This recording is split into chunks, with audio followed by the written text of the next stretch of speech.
വയനാട് രാജ്യത്തെ 112 ആസ്പിറേഷൻ ജില്ലകളിൽ ഒന്നാണ്.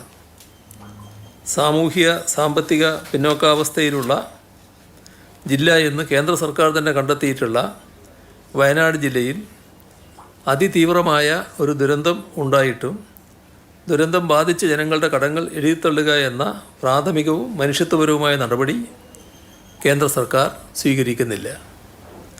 സെക്ഷൻ 13 നിയമപരമായ സാധ്യത വിനിയോഗിച്ച് ദുരന്തബാധിതരുടെ കടങ്ങൾ എഴുതിത്തള്ളാൻ കേന്ദ്രം തയ്യാറാകണമെന്നതാണ് കാതലായ വിഷയം.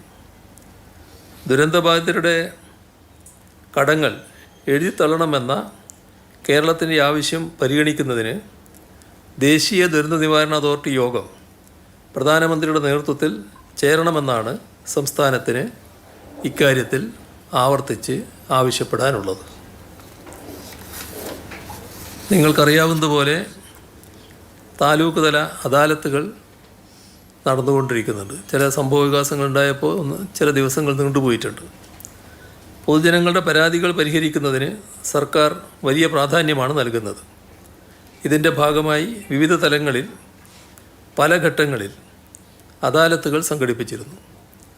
മന്ത്രിസഭയുടെ 2ാം വാർഷികത്തോടനുബന്ധിച്ച് 2023 ഏപ്രിൽ മെയ് മാസങ്ങളിൽ താലൂക്ക് തലത്തിൽ കരുതലും കൈത്താങ്ങുമെന്ന പേരിൽ അദാലത്ത് നടത്തിയിരുന്നു.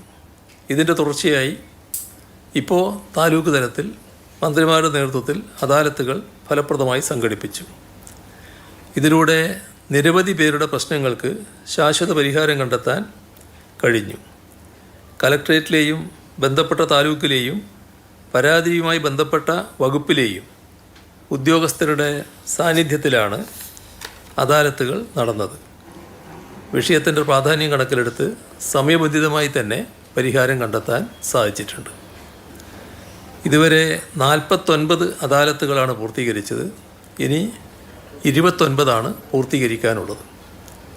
ഇന്നലെ വരെ അദാലത്തിലേക്ക് 36,931 പരാതികളാണ് ആകെ ലഭിച്ചത്.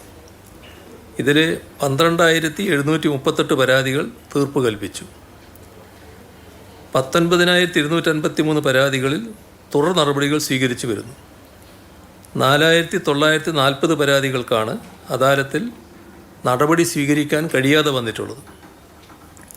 ഇതിൽ പകുതിയിലേറെ അദാലത്തിൻ്റെ പരിഗണനാ വിഷയങ്ങൾക്ക് പുറത്തുള്ളതും നിയമപ്രശ്നങ്ങളടക്കമുള്ളതും അദാലത്തിൻ്റെ സമയപരിധിയിൽ തീർപ്പാക്കാൻ കഴിയാത്തതുമാണ്. ഈ പ്രക്രിയ ഇവിടെ അവസാനിക്കുകയല്ല, പരാതികൾ പരിഹരിക്കാനുള്ള ശ്രമം കൂടുതൽ ശക്തമായി തുടരും. ഇതാണ് പൊതുവെ ഇന്ന് പറയാനുള്ള കാര്യങ്ങൾ.